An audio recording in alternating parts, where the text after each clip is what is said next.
So, hello everyone. This is your next pillar 4E, which is macroeconomic indicators, inflation, WPI and CPI. अब मैं inflation की बात करूं तो इन्फ्लेशन क्या होता है? It is the general rise in the price level of goods and services in an economy over a period of time. ठीक है, एक बहुत सिंपल लैंग्वेज में गुड्स की प्राइसेस, सर्विसेज की प्राइसेस बढ़ जाना एक इकोनॉमी के अंदर एक पीरियड ऑफ टाइम में, तो उसको हम बोलते हैं इन्फ्लेशन। ठीक है। Deflation is inverse of above definition. Deflation होता है जब प्राइसेस गिरना शुरू कर जाती है, when the inflation rate falls below 0%। But what is inflation and deflationary gap? तो देखिए, जो बुक थी जॉन मेनर्ड केन्स की, which he wrote in 1883, general theory on unemployment, interest, money, तो उसमें बताया था कि economy is functioning at full employment, aggregate supply will match aggregate demand. जब इकोनॉमी इतने फुल एम्प्लॉयमेंट पे होती है, जब पूरी की पूरी एम्प्लॉयमेंट होती है, तो उस टाइम पे aggregate demand equals to aggregate supply होता है। उस टाइम पे इकोनॉमी एक जनरल प्राइस लेवल अटेन कर लेता है। ठीक है। अब उस प्राइस से अगर हम इंक्रीज हो जाते हैं, उस प्राइस से ऊपर कोई प्राइस जाती है तो इन्फ्लेशन आ जाता है। उस प्राइस के नीचे अगर हम आ जाते हैं तो डिफ्लेशन आ जाता है। ठीक है। सो एग्रीगेट डिमांड क्या होता है? What is aggregate demand? It's consumption plus investment plus government purchases plus export minus import. ठीक है। Next comes inflationary gap and deflationary gap. अब इन्फ्लेशनरी गैप कब होगा? मतलब कि प्राइसेस, ये जनरल प्राइस लेवल है, इसके ऊपर चली गई, तो ये जो गैप होता है ना, इसको इन्फ्लेशनरी गैप बोलते हैं। मान लीजिए पहले प्राइस थी 25 हो गई किसी कारण, तो ये जो गैप है ना 5 का, दिस इज इन्फ्लेशनरी गैप। तो ये गैप किस वजह से आता है? जब मनी सप्लाई बहुत ज्यादा आती है, किसी भी चीज की सप्लाई बढ़ती है तो प्राइसेस बढ़ना शुरू कर देगी। प्रोपेंसिटी टू कंज्यूम, लोगों की कंज्यूम करने की प्रोपेंसिटी बढ़ गई है। इन्वेस्टमेंट एक्सपेंडिचर इंक्रीज होना, फिजिकल डेफिसिट बहुत ज्यादा इंक्रीज हो रहा है, जिस वजह से लोग प्रिंट कर रहे हैं, गवर्नमेंट को प्रिंट करना पड़ रहा है पैसा। नेट एक्सपोर्ट्स का बढ़ना, और हाई ग्रोथ, जब ग्रोथ बहुत ज्यादा आ रही है, यानी कि एग्रीगेट डिमांड बहुत ज्यादा आ रही है। जब डिमांड बहुत ज्यादा आती है ना, तो प्राइसेस ऑटोमेटिकली बढ़ जाती है ना। ठीक है। और डिफ्लेशन क्या होगा? उल्टा हो जाएगा। मनी सप्लाई कम, प्रोपेंसिटी टू सेव बढ़ना, यानी कि प्रोपेंसिटी टू कंज्यूम फॉल होना, इन्वेस्टमेंट एक्सपेंडिचर का फॉल होना, फिजिकल कंसोलिडेशन का बढ़ना। ठीक है। नेट एक्सपोर्ट्स कम होना या डिप्रेशन रिसेशन आना, यानी कि एडी कम होना एज कम्पेयर टू एएस। ठीक है। इन्फ्लेशनरी स्पाइरल, स्पाइरल मतलब चलता ही जा रहा है। ठीक है। सो व्हेन इन्फ्लेशन इंक्रीजेस, अब जैसे कि मान लीजिए इन्फ्लेशन बढ़ा, तो हर वर्कर्स क्या चाहेंगे कि भाई हमारे को भी हायर वेजेस चाहिए घर चलाने के लिए। तो जब इन्फ्लेशन आती है ना, तो वो वर्कर्स क्या चाहते हैं कि उनकी हायर वेजेस हो। ठीक है। हायर वेजेस चाहिए, तो भाई अगर वर्कर्स को हायर वेजेस चाहिए, तो फर्म को फिर अपनी कॉस्ट बढ़ानी पड़ेंगी, चीजों की प्राइसेस बढ़ानी पड़ेंगी। तो ये फर्म्स क्या करेंगे? पास करते ही labour cost on to their customers, की पैसा, प्राइसेस बढ़ेंगी, प्राइसेस बढ़ेगी मतलब कौन देता है? कस्टमर्स ही देंगे।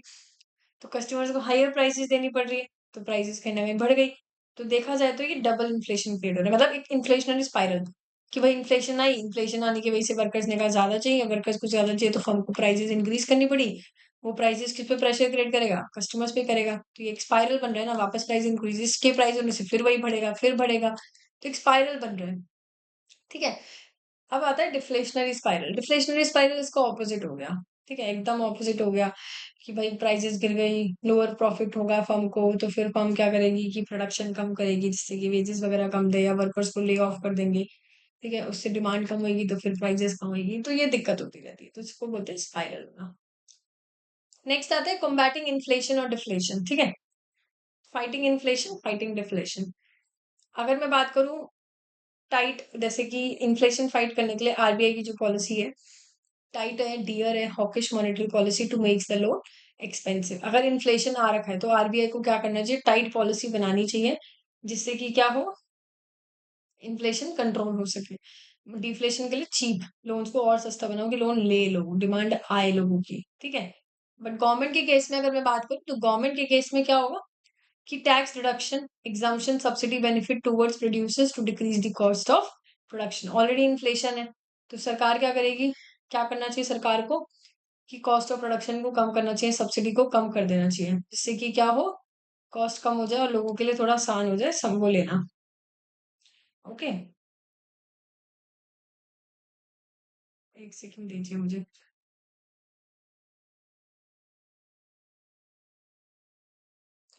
इसके बाद आता है curtailing fiscal deficit. Fiscal deficit control करवाना, स्कीम सब्सिडीज देना, बढ़ाना, that increase money in the hands of beneficiaries so that production बढ़े.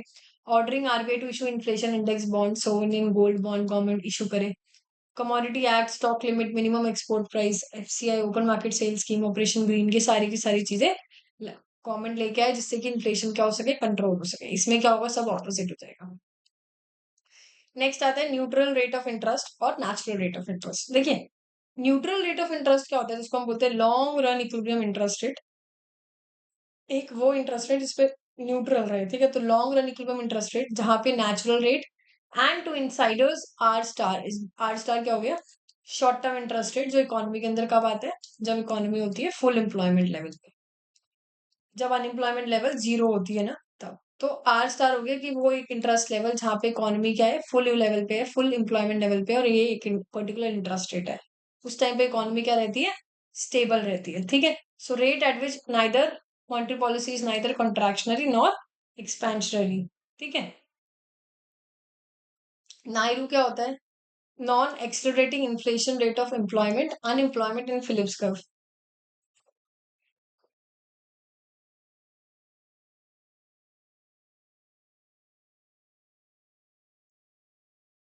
Non accelerating inflation rate of unemployment and Phillips curve. देखिए, फिलिप्स कर्व के अकॉर्डिंग, अगर आप लोगों ने फिलिप्स कर्व पढ़ा है, तो फिलिप्स कर्व क्या कहता है कि जैसे जैसे इन्फ्लेशन आती है, वैसे वैसे अनएम्प्लॉयमेंट कम होती है. अब जैसे अपनी सरकार वगैरह बोलती है कि हम लोग महंगाई भी कम करेंगे, बेरोजगारी भी कम करेंगे, तो ऐसा होता नहीं है. अगर रियल लाइफ मतलब फिलिप्स कर्व के अकॉर्डिंग ये दोनों चीजें, एक चीज बढ़ेगी तो एक चीज कम होगी, बट अपनी सरकार कहती है हम तो दोनों ही कम करके दिखाएंगे, ठीक है. दे लाई एक्चुअली. तो एज पर द फिलिप्स का वो क्या कहते हैं कि अगर इन्फ्लेशन आ रही है, इन्फ्लेशन अगर महंगाई आ रही है, तो उससे अनएम्प्लॉयमेंट बढ़ेगी, ठीक है. इसका मतलब क्या हुआ, इफ अनएम्प्लॉयमेंट इज फॉलिंग, अगर अब अनएम्प्लॉयमेंट गिर रही है, अनएम्प्लॉयमेंट गिर रही है, देन इन्फ्लेशन, अब अनएम्प्लॉयमेंट गिरेगी तो और इन्फ्लेशन बढ़ेगी, क्योंकि people with jobs will do more shoppings, right. जिन लोगों के पास जॉब्स होंगी वो लोग ज्यादा शॉपिंग करेंगे, उससे कंज्यूमर डिमांड आएगी, उसकी वजह से प्रोडक्ट की प्राइसेस बढ़ेगी. तो नायरू क्या होता है, NAIRU refers to that level of unemployment below which inflation tends to rise, जिसके नीचे इन्फ्लेशन क्या होती है, टेंड्स टू राइज. आगे आता है inflation types based on causation, ठीक है. अब देखो, अलग अलग हम चीजें देखते हैं. Demand pull inflation. देखिए, डिमांड पुल इन्फ्लेशन क्या होता है, लोगों के पास पैसा ज्यादा है, इस वजह से प्राइसेस बढ़ रही है, लोगों की डिमांड आ रही है, इस वजह से इन्फ्लेशन पुल हो रही है, ठीक है. It's too much money chasing too few goods, that is price are rising because people have access money. Demand for goods and services exceeds the available supply, ठीक है. मनरेगा पे, कमीशन पे, लोगों के पास पैसा ज्यादा आ रहा है, इस वजह से लोगों की डिमांड बढ़ रही है, ठीक है. अलग अलग स्कीम्स हो गई भी इसकी वजह से. मॉनेटरी इन्फ्लेशन, जब आरबीआई बहुत ज्यादा पैसा प्रिंट कर रहा है, ठीक है. कॉस्ट पुश इन्फ्लेशन क्या होता है, प्राइसेस बढ़ रही है क्योंकि इनपुट की प्राइसेस बढ़ गई है. कॉस्ट यानी कि इनपुट की जो हमारी प्राइसेस है, वो बढ़ने की वजह से ही प्राइसेस बढ़ रही है, ठीक है. एक्सपेंसिव क्रूड ऑयल, इसकी वजह से हायर कॉस्ट होगी ट्रांसपोर्ट कंपनी की. Trade labour union protest strikes, तो वेज हाइक्स. नेचुरल डिजास्टर, उसकी वजह से पोटैटो कम होगा, chilli production. Chip makers have to pay more for inputs, ठीक है. तो ये सारे रीजन की वजह से ही होता है कि इन्फ्लेशन आ जाता है. उसके बाद आगे profit push inflation. Profit push inflation क्या हो गया, जैसे कार्टल्स है, मोनोपोलिस्ट है, ओलिगोपोलिस्ट है.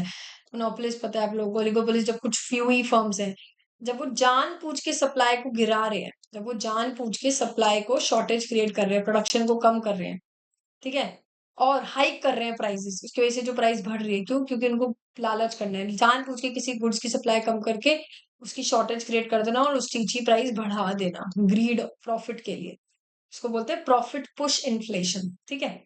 बिल्ट इन इन्फ्लेशन क्या होता है, link to the price wage inflationary spiral. ये वही है, प्राइस और वेज स्पाइरल जो होता है ना, प्राइस बढ़ी फिर वेजेस बढ़ी फिर प्राइसेस बढ़ी, उससे जैसा ही है कि जब इन्फ्लेशन बढ़ती है तो वर्कर डिमांड करते हैं higher wages to keep up with the cost of living, और firm passing these higher labour cost on to their customer as higher prices and then more inflation, ठीक है.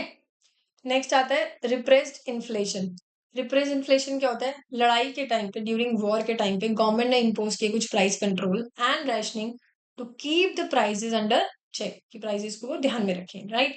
But the moment such controls are withdrawn, एकदम से prices बढ़ती हैं because traders will want to cover their previous losses by raising prices, ठीक है।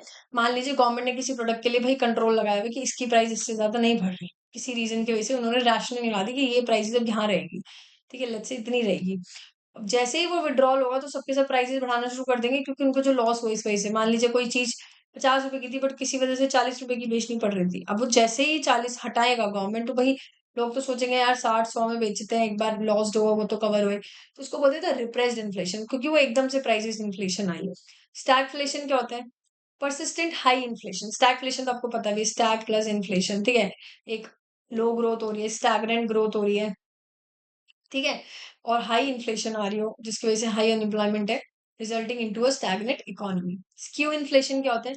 It is a term to denote episodic price rise in one small group of commodities while inflation in the remaining goods and services remain usual, मतलब कि किसी एक particular goods and services की price बढ़ना, जिसको हम अनियन की price कई बार बढ़ जाती है, टमाटर की बढ़ती है, नींबू की बढ़ती है, स्क्यू इन्फ्लेशन, ठीक है। हेडलाइन इन्फ्लेशन क्या होता है? It is the measure of total inflation पूरी इकोनॉमी के अंदर, usually which is presented in the form of CPI और डब्ल्यूपीआई, ठीक है। कोर इन्फ्लेशन क्या होता है? Headline inflation minus inflation in food and energy articles, ठीक है। कोर इन्फ्लेशन क्या हो गया अपना? हेडलाइन इन्फ्लेशन जो है माइनस इन्फ्लेशन जो फूड एंड एनर्जी आर्टिकल्स में है, accordingly it can be CPI और डब्ल्यूपीआई टू। रीफ्लेशन क्या होता है? पिलर 1 में Phillips curve, we learn that definition, अभी हमने देखा ना कि फिलिप्स कर्व में हमने देखा अनएम्प्लॉयमेंट है, सो आरबीआई क्या करता है? ट्राई करता है इकोनॉमी को किस तरीके से मैनेज करे, by increasing the money supply, and government is trying to give physical stimulus दे रहा है, टैक्सेस वगैरह कम करके, पब्लिक प्रोक्योरमेंट बढ़ा के। ये जो एक्शंस लिए जाते हैं from deflationary part towards the inflation part, इसको बोलते हैं रीफ्लेशन। डिफ्लेशनरी पार्ट से इन्फ्लेशनरी पार्ट पे आने के लिए जो रास्ता ढूंढा जा रहा है उसको बोलते हैं रीफ्लेशन, वापस इन्फ्लेशन क्रिएट करना, ठीक है। स्ट्रक्चर इन्फ्लेशन क्या होता है? Inflation that is a part of economic system, ये वो इन्फ्लेशन है जो इकोनॉमिक सिस्टम का पार्ट है, जो हमारी इकोनॉमी में यूजुअली होता ही है। Complete change in economic policy would be needed to get rid of it, एक पूरी पॉलिसी चेंज करनी पड़ती है इसको चेंज करने के लिए, इन्फ्लेशन को भगाने के लिए। जैसे कि to keep farmers happy, government keeps raising MSP for wheat and rice, but not so much for pulses. तो farmers do not grow more pulses, shortage of pulses, inflation in pulses, APMC reforms not taken, cartelization and hoarding, inflation, सिर्फ inflation आता है।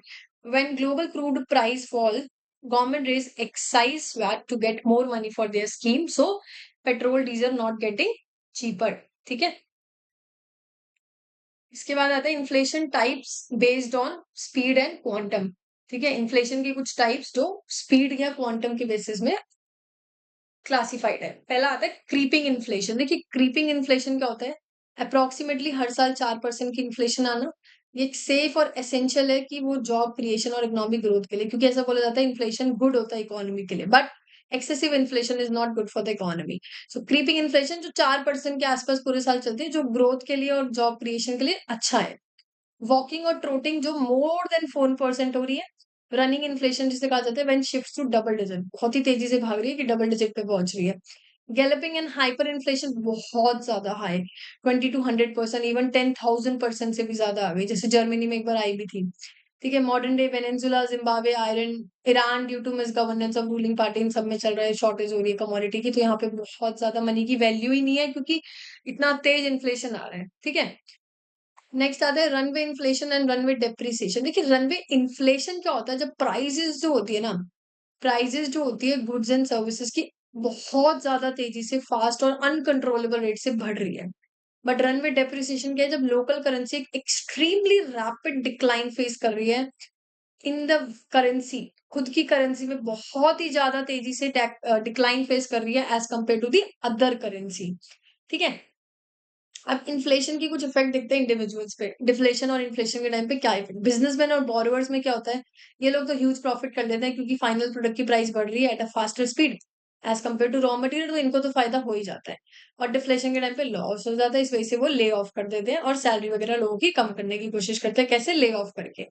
But fixed income group lender का क्या होगा?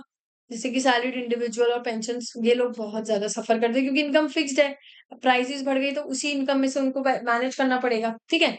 Lenders भी सफर करते हैं, क्योंकि even if borrowed money is return, अगर बोरोड मनी भी रिटर्न कर देंगे तो उनकी रियल परचेसिंग पावर गिर जाती है, क्यों? क्योंकि इंटरेस्ट रेट बढ़ रहा है। ठीक है? लेंडर जिसने पैसे दिए, मैंने आपको भई 1000 रुपए दिए, बट अब इन्फ्लेशन 5% से बढ़ गई, तो मेरे मनी की वैल्यू 5% से तो कम होगी ना, मुझे तो वो बदले में 1000 रुपए लाके रिटर्न करेगा। ऐसा तो है नहीं, प्लस इन्फ्लेशन का भी नुकसान मेरे को लाके देगा। तो कहीं न कहीं लेंडर को नुकसान हो सकता है, ठीक है? बट यहाँ केस में वो हो जाएगा बेनिफिट। करेंसी एक्सचेंज रेट के केस में सिंस क्योंकि रुपये की परचेजिंग पावर गिर रही है, तो उसकी एक्सचेंज रेट और वीक हो जाएगी against the foreign currency as foreigner get less keen to buy from India, क्योंकि अब वो कम पसंद करेंगे इंडिया से बाय करना। अब कुछ इंडाइसेस है, CPI, WPI, IIP and others. Laspeyres आपको पता भी होगा, Laspeyres formula in calculation of WPI, CPI and IIP. It is a weighted arithmetic mean of a basket of commodity that tracks prices production level against the base year. ठीक है, formula वगैरह आपके important नहीं। Pasha index क्या होता है? It इसमें ये हो गया, it tells us what today's basket of commodities would have cost at base year price. आज की बास्केट ऑफ कमोडिटी जो बेस ईयर ले रखा है उसमें क्या उसकी कॉस्ट होती है। फिशर इंडेक्स का होता है, ज्योमेट्रिक मीन होता है किसका? लेस्पर्स एंड पास्टर इंडेक्स का होता है, to give a more accurate picture. ठीक है, नेक्स्ट आता है इन्फ्लेशन इंडाइसेस। इन्फ्लेशन इंडेक्स देखिए, consumer price index rural urban या ऑल इंडिया का हो, या कंज्यूमर फूड प्राइस इंडेक्स, ये सारे का सारा कौन देता है? एनएसओ और एमओएसपीआई, और जिसमें बेस ईयर हम लोगों ने 2012 ले रखा है। ठीक है, नेक्स्ट है CPI industrial worker, CPI rural labourers, agri labourers जो आता है आपका, और एक आता है wage rate index, labour ministry, labour bureau, Shimla. ठीक है, 2016 में है, बेस ईयर है इसका 1986 है, इसका 2016 है। Wholesale price index, economic advisor to DPIIT, commerce minister, और 2011 में इसका बेस ईयर है। Wage rate index, wage rate index की अगर मैं बात करूं, calculation reforms in 2021, it is prepared by Labor Bureau and attached office of the Ministry of Labor. Its survey monitors the wages across various industries.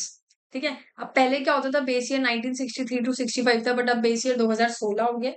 Less number of industries सर्वे, ठीक है, पहले ऐसा होता था, बट अब कुछ और इंडस्ट्रीज भी ऐड कर दी गई, जैसे synthetic textile garments, printing, publishing, footwear, petroleum, chemical gases, fertiliser, drugs and medicine वगैरह भी। ठीक है, इसके बाद हमारा आता है जैसे कि monthly CPI components, all India index. अगर हम देखें डिक्रीजिंग ऑर्डर में हम लोग बेसिकली देख रहे हैं कि मंथली सीपीआई में कौन कौन से कंपोनेंट का मेजर प्रोपोर्शन है, कौन से का कम है।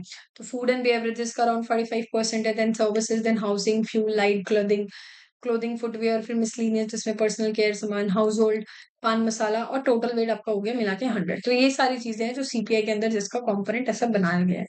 Headline inflation versus core CPI. Headline inflation क्या होता है? Change in the value of all the goods and services, goods in the basket.